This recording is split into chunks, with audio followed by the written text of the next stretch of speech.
continuidade, eu falei que é possível vencer, é possível suportar a tentação. E hoje vou dar continuidade, porque nem sempre você já pode ser, pastor, mas eu não consegui vencer a tentação, e agora?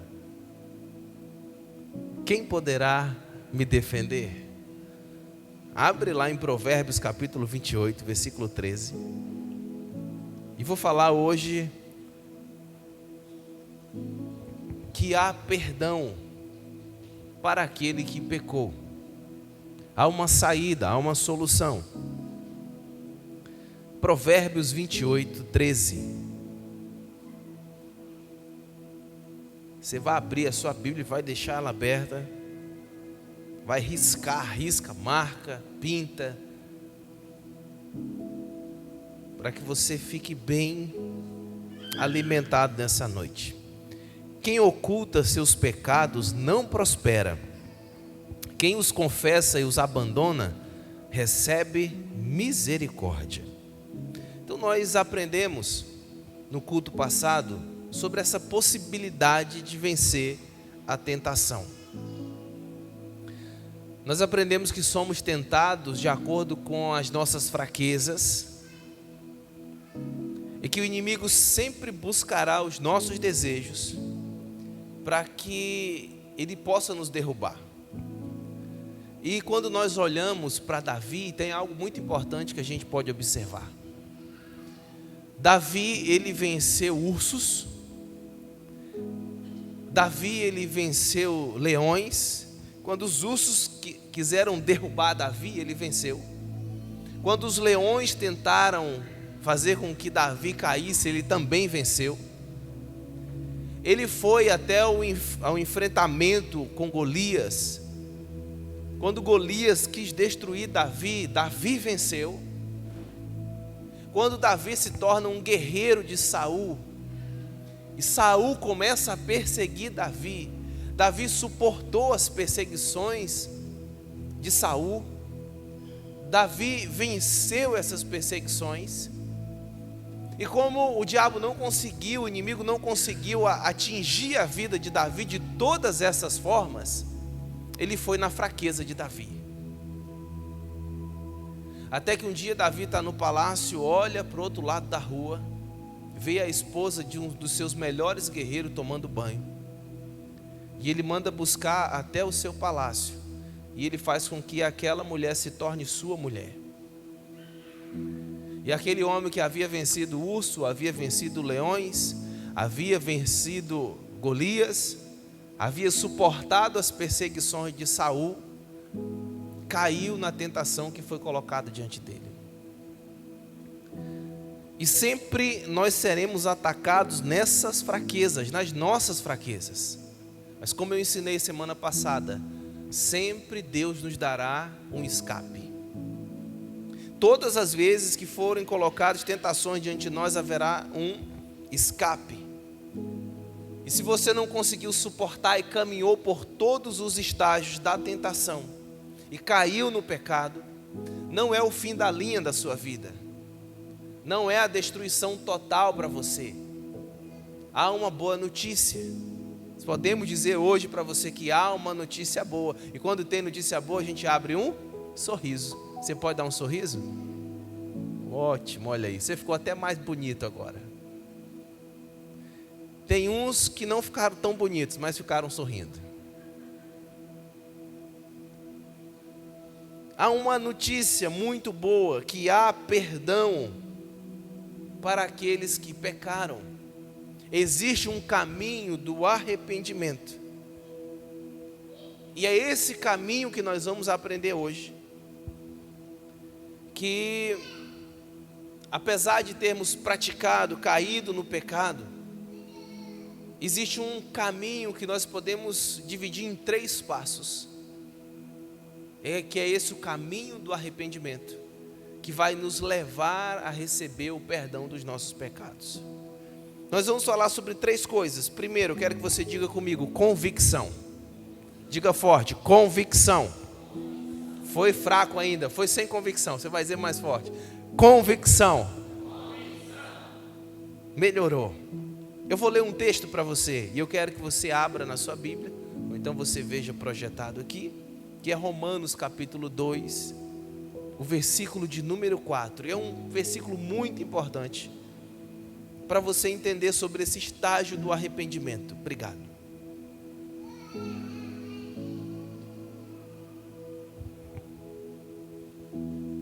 Acha aí na sua Bíblia, sempre confere para você ficar mais firme ainda na palavra de Deus. Versículo 4 de Romanos 2. Não percebe quanto Ele é bondoso, tolerante e paciente com você? Não vê que essas manifestações da bondade de Deus visam levá-lo ao arrependimento? Paulo, ele explica que a bondade de Deus nos leva ao arrependimento. Você não se arrepende por si só. É a bondade de Deus que nos leva. Em João 16, Jesus vai falar que quando o Espírito Santo vir, Ele vai convencer o mundo do pecado, da justiça e do juízo. É o Espírito Santo quem nos convence. E o verdadeiro arrependimento, ele inicia exatamente nesse passo, com uma ação de Deus. Uma ação divina. A bondade de Deus não visa te destruir. Como muitos pensam, a vida está completamente arruinada. Ele pensa assim: Deus, a mão de Deus está pesando, Deus quer destruir a minha vida. Não. Deus não deseja destruir ninguém, você. Deus deseja que você seja levado ao arrependimento, que você não permaneça nessa vida, na vida do pecado, se você caiu na tentação. Mas o pecado, ele tende a endurecer o nosso coração. Tem pessoas do coração duro? Talvez você já passou por uma situação em que você, não, agora você está casado, está na bênção, está feliz, mas talvez no passado você tenha vivido alguma relação amorosa, e um dia a pessoa que você tanto amava disse assim: acabou a partir de hoje, não quero mais você. Você não é essa Coca-Cola toda que você acha. Eu vou seguir a minha vida, não me procure mais, não quero mais. Aí você que está ali sendo rejeitado, você faz 1000 promessas. Eu vou mudar, não vou fazer mais aquilo que você não gosta. Aí compra as flores, compra o chocolate, compra o presente, faz uma coisa, faz isso, faz aquilo, tudo com o objetivo de reconquistar aquela pessoa que você ama. Mas o coração está endurecido e ela não quer mais andar com você. O pecado faz isso com o nosso coração. Quando nós mergulhamos profundo no pecado, onde nós fazemos dele uma prática natural da nossa vida, ele se torna o que a Bíblia chama do pecado deliberado, onde há intenção e não há nenhum sentimento que te preocupe em relação a ele. Você pode ouvir milhares e milhares de pregações, de pessoas, de conselhos, e o seu coração está endurecido para o Senhor. Você não quer mais caminhar com Ele. Você não deseja mais retornar aos braços do Pai. O seu coração fica endurecido. Os seus ouvidos costumam ficar surdos e os seus olhos ficarem cegos. O mesmo apóstolo Paulo diz que há demônios que cegam o entendimento dos homens. Há alguns anos eu tive, junto com a pastora, uma experiência exatamente sobre isso, onde houve um caso de pecado profundo, e nós visitamos a pessoa, e quando nós conversamos com a pessoa, era uma mulher que estava decidida a viver com outra mulher. Ia acabar casamento, ia acabar a família, ia viver com a outra pessoa. E o coração endurecido. E eu mais a pastora conversamos, falamos, explicamos, aconselhamos, falamos de tudo. O coração endurecido, os ouvidos surdos, os olhos fechados. Nós saímos daquela casa até um pouco triste, porque não tivemos sucesso na visita que nós fomos fazer. E nós chegamos em casa e dizemos assim: não é possível que a gente vai perder essa batalha. E nós sentamos na cama e fizemos uma oração, baseado nessa palavra que Paulo diz que há demônios que cegam o entendimento dos homens, para que ele não possa ver e entender a palavra da verdade. E nós fizemos uma oração simples, nós atamos esse demônio, anulamos a força que ele estava agindo na mente dessa pessoa. No nome de Jesus nós liberamos os olhos e os ouvidos, o entendimento, e voltamos até a casa da pessoa, na mesma hora. Nós entramos, conversamos, a conversa que nós demoramos mais de 1 hora, nós fizemos em uns 3 minutos. O entendimento foi outro, o coração foi outro, os olhos foram outros. E a pessoa olhou e disse: meu Deus, o que eu estava fazendo? Como é que eu poderia fazer algo assim? Mas é porque você precisa ter esse entendimento, dentro da convicção do pecado. O pecado endurece o coração, ensurdece os ouvidos, cega os olhos, cria uma aversão, cria um medo, amedronta, para que você não enfrente o processo de mudança. Principalmente as pessoas que são parecidas com a minha personalidade. Para mim, se eu coloco o sofá na sala de um jeito, ele passa 10 anos daquele jeito, ele não muda. Se a cama está numa posição, ela passa 10 anos naquela posição, ela não muda. Se não fosse as circunstâncias da vida, eu moraria na mesma casa que eu morei há 30 anos. Eu não sou de mudança. Então quem tem essa personalidade assim, quando dizem assim: olha, tu precisa mudar a roupa que tu veste, eu digo: para que essa que eu estou vestindo está boa? Que tal esse estilo novo de corte de cabelo? Para mim não dá mais isso. Mas quando dava, não, tá bom desse jeito, eu já estou acostumado assim. E o pecado, ele faz isso, ele amedronta você, para que você possa enfrentar um processo de mudança. Você não quer. É necessário dar espaço ao Espírito Santo, mediante a bondade de Deus, para te conduzir ao arrependimento, uma ação divina para te convencer do pecado. E o Espírito Santo te convence do pecado.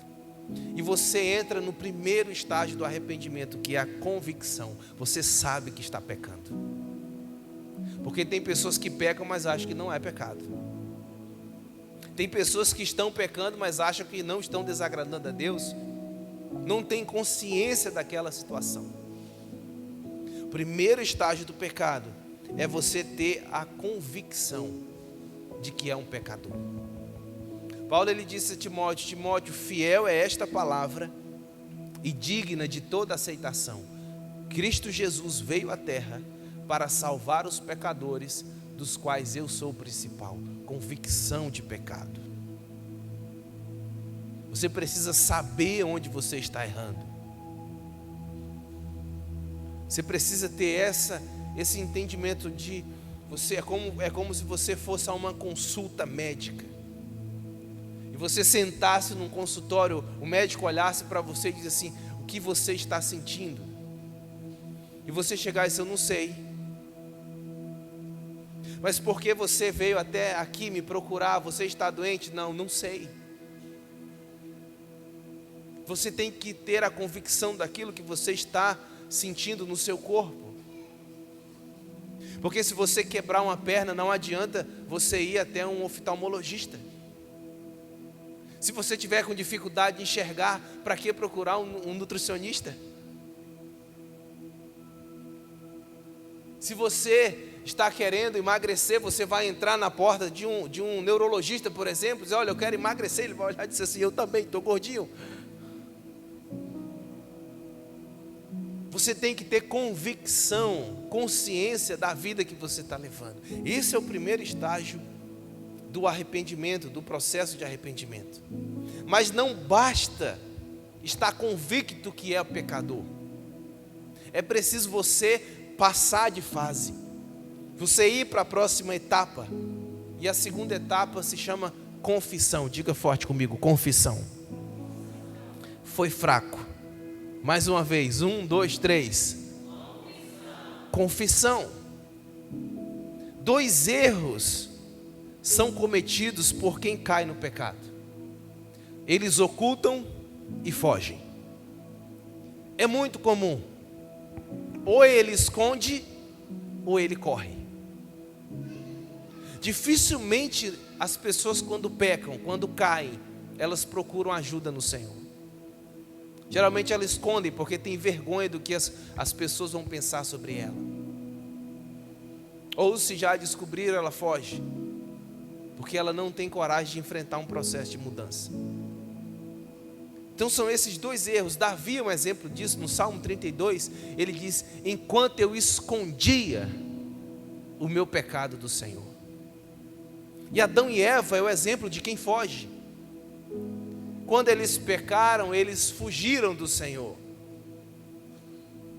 Eles se afastaram do Senhor, eles se esconderam de Deus. Tanto que Deus, quando veio, ele pergunta, Adão, onde você está? Adão estava escondido, fugindo do Senhor. Nós não podemos cometer esses erros de esconder e de fugir. Porque o pecado, ele coloca na nossa mente mentiras sobre a aceitação, sobre o julgamento. Nós ficamos preocupados sobre o que as outras pessoas vão pensar sobre nós, e não nos preocupamos sobre o que Deus está pensando sobre nós. Nós ficamos preocupados em agradar alguém em que nós vivemos, e não nos preocupamos em agradar a Deus. A confissão é necessária no processo de arrependimento. E talvez durante esse processo de confissão, você ter que passar por um tempo de humilhação, porque isso envergonha. O pecado não é bonito, o pecado envergonha. Pastor, mas eu tenho vergonha do meu pecado. Sim, é para você ter vergonha, não é para achar bonito o seu pecado. Pecado não é troféu. Pecado não é exaltação, pecado é você ser humilhado. Quando havia o tabernáculo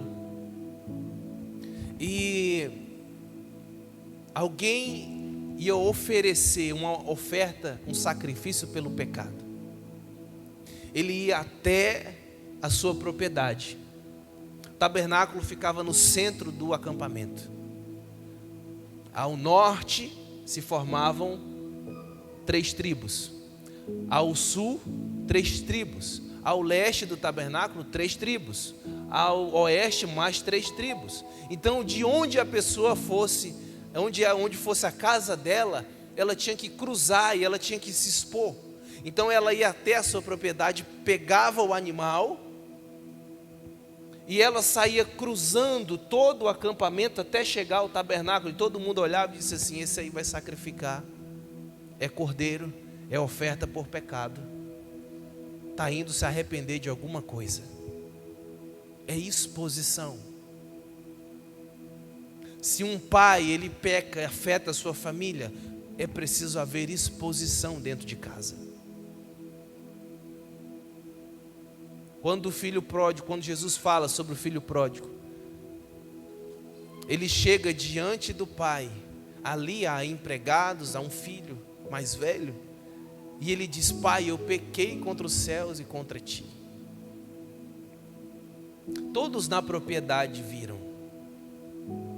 Se você é líder de uma célula e você cai, peca, afeta a sua célula, você precisa passar num processo de arrependimento dentro da sua célula. É você pegando o seu cordeiro e atravessando o arraial, chegando no tabernáculo. E você precisa chegar, olha, eu preciso confessar o meu pecado. Confessem suas culpas uns aos outros e serão curados. Se um marido pecou contra a esposa, ele precisa dizer para ela: eu pequei contra os céus e contra ti. O Espírito Santo me convenceu do pecado. Eu preciso confessar para você. Eu preciso pedir perdão a você, porque o meu pecado te atingiu.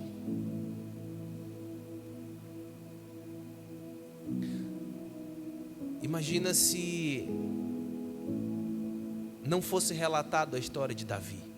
Quando o profeta Natan entra no palácio, o rei não ficava só. O profeta entra no palácio, ele conta uma história. E Davi se enfurece. Ele diz assim: certamente este homem deve morrer. Você entender que o rei, ele exercia o papel de juiz, de presidente, de legislativo. Eram os três poderes: executivo, legislativo e judiciário. No momento em que ele estava para julgar causas, ele era o judiciário. O que ele determinasse tinha que acontecer. Quando Natan estava contando a história, não era uma história de um homem diferente, ele estava contando a história de Davi. A causa que estava sendo colocada ali era justamente o adultério de Davi com Batseba, a morte de Urias, o pecado de Davi, que ele havia escondido, havia ocultado. E o profeta Natan estava expondo toda aquela situação para que o rei julgasse aquela causa.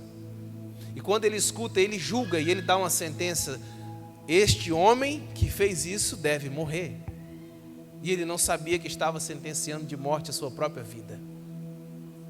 E o profeta Natan diz: você é este homem. Você precisa entender que muitas vezes é preciso você ter exposição para você confessar. Você precisa enfrentar este caminho. E muitas vezes não é fácil, mas você precisa enfrentar essa jornada. Como nós lemos o texto no início, versículo 13 de Provérbios 28. Quem confessa, quem oculta não prospera, mas quem confessa e abandona. A gente entra na terceira etapa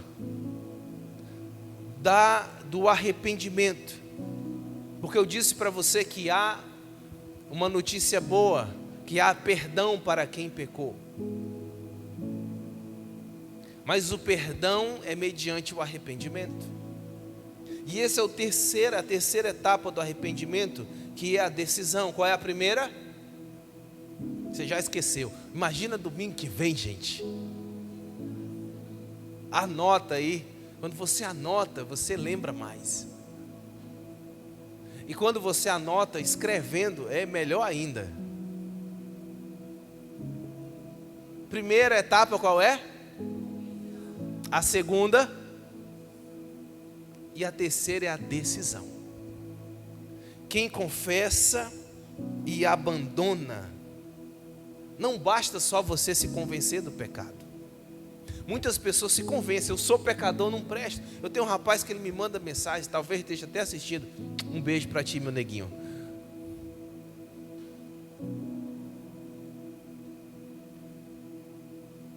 Ele sempre procura: pastor, pai, eu não presto não, eu preciso me ajeitar, eu tenho que me consertar, eu tenho que me ajeitar. Não basta você se convencer. Você não pode ficar nessa etapa.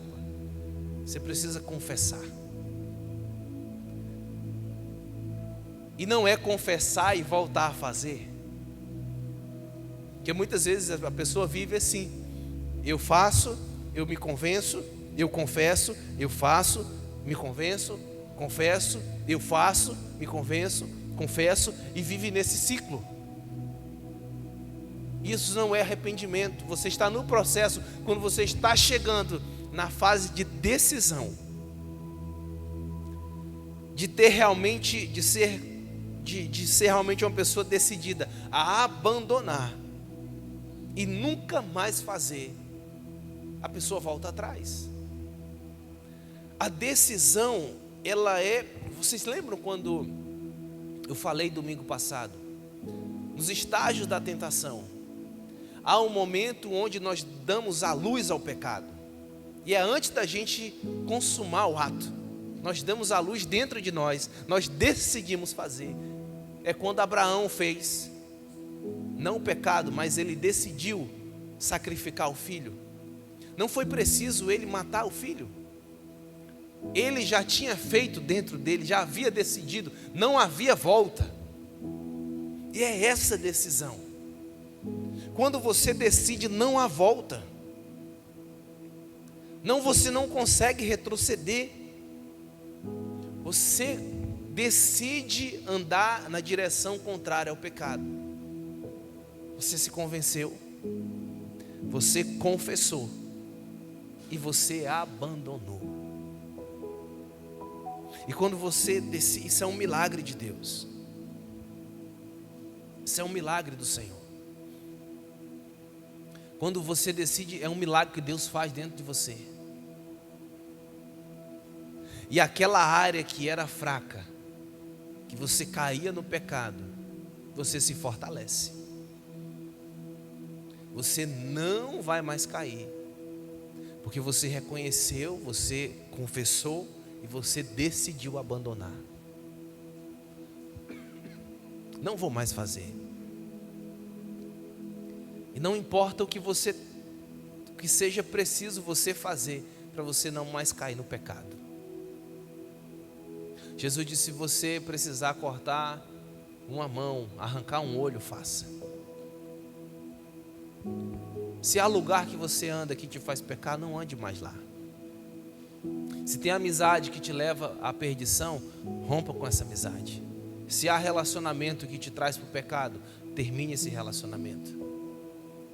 Se é um emprego que te leva, te separa de Deus, fica desempregado, fica sem dinheiro. Não importa o que seja, você precisa tomar uma decisão de abandonar. Eu não cheguei a aconselhar, mas ouvi, era muito jovem na fé. E um rapaz me compartilhou que ele fazia programas, um jovem, um homem. E era bem difícil, para mim foi uma surpresa, porque é mais fácil a gente ouvir de mulheres. Mas homem foi a primeira vez que eu ouvi. E ele começou a ir para a igreja a pé. Ele tinha carro. E ele começou a ir a pé, de ônibus. Na época não havia Uber, não tinha mototáxi, não era fácil como é hoje.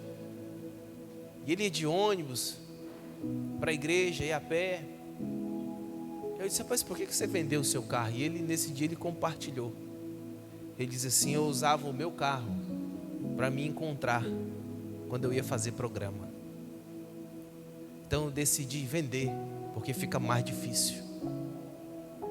Na luta dele para não cair no pecado. Se você caiu, João vai dizer assim: filhinhos, escrevo-lhes estas coisas para que vocês não pequem. Deus não quer que você peque. A graça de Deus, ela te ensina a você a renunciar os prazeres deste mundo. Mas se vocês pecarem, se contudo alguém pecar, nós temos um advogado que defende a nossa causa diante de Deus, Jesus Cristo, aquele que é justo. Ele mesmo é o sacrifício para o perdão dos nossos pecados, e não apenas dos nossos pecados, mas dos pecados de todo o mundo. Você caiu, você pecou, você não está vivendo uma vida conforme a palavra de Deus deseja. Caminhe o caminho do arrependimento, o caminho da convicção, da confissão, da decisão. Quando você decide, se levanta lá do céu um advogado chamado Jesus Cristo, e ele vai defender a sua causa. E o melhor é que não há possibilidade de você perder. Todas as vezes que você se convencer, que você confessar o pecado, que você decidir abandonar, você vai alcançar misericórdia. Amém, queridos? Glória a Deus por essa notícia boa. Diz para quem está do seu lado aí, fica tranquilo. Não peca, viu? Segura a tua onda. Mas se por algum motivo você cair, caminhe pelo arrependimento.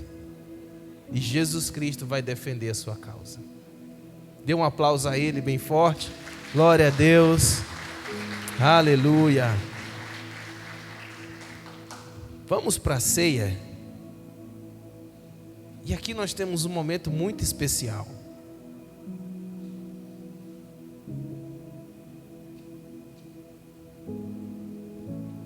Aqui a gente tem um momento muito especial, que é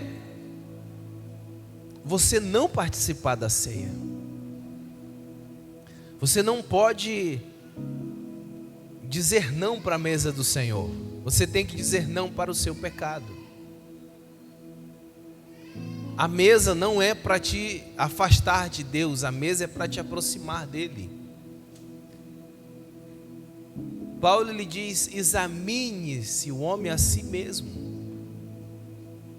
A condição para você participar da ceia do Senhor é você caminhar esse caminho do arrependimento, examinar a si mesmo, ver que você precisa de uma mudança, você precisa de arrependimento, e você está convencido do pecado, confessar e deixar, e você vai alcançar misericórdia, e você participa da ceia do Senhor.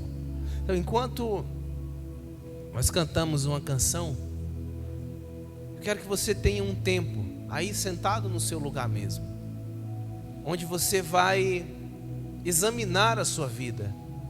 E se você encontrar algo que desagrada a Deus, se você encontrar algo que não está alinhado com a palavra de Deus, você vai trilhar esse caminho do arrependimento, e você vai participar da ceia do Senhor.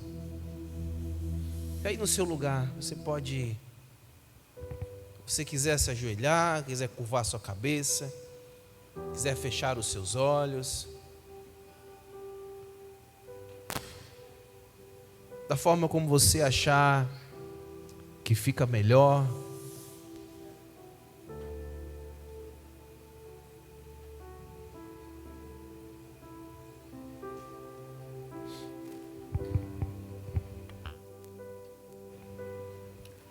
Tem um tempo por busca para que você possa examinar a sua vida.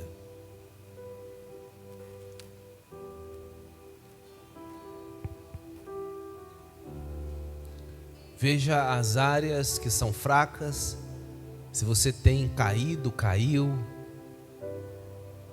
e se você precisa do perdão do Senhor. Porque há perdão para aquele que pecou. Há perdão para aquele que caiu. A graça de Deus se manifesta. E nós temos acesso ao perdão do Senhor.